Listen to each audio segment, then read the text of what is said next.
In today's video, I'm going to teach you how to change the default font in OneNote. If you're looking to make your notes feel more personal, easier to read, or simply more consistent across every new page you create, adjusting the default font is a quick win that can save you time and clicks down the road.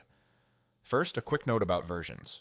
What you're about to see applies to OneNote for Windows Desktop, the version with the full ribbon and a file tab in the top left corner. If your OneNote looks different, such as the Microsoft Store app or the web version, the options you see may not match this walkthrough. Start in OneNote with any notebook open. Go to the top left and choose File to open the Backstage view. On the left side, select Options. In the Options window, make sure you're on the General category. Look for the area labeled Default Font. This is where you can set the font family, the size, and the color that OneNote will use automatically for all new pages you create from now on. Take a moment to pick a font that's clear and comfortable for long reading sessions. Sans serif fonts often feel clean on screen, while serif fonts can be great if you prefer a more traditional look.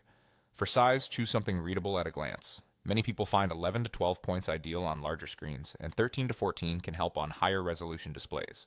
For color, aim for strong contrast with your page background so your notes stay legible, and avoid extra bright colors that can strain your eyes. When you've made your selections, confirm and close the options window.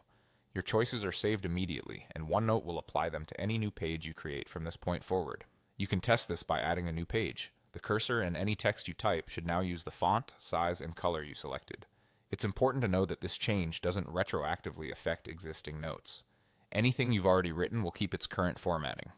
If uniformity matters for older content, you can manually select text and change its formatting as needed, but the default you just set will handle everything you add on new pages going forward. Also keep in mind that this is an app setting on your Windows desktop. If you use OneNote on multiple computers, you may want to repeat this customization on each device to get the same look everywhere. That's all there is to it. File, Options, General, then choose your default font, size, and color.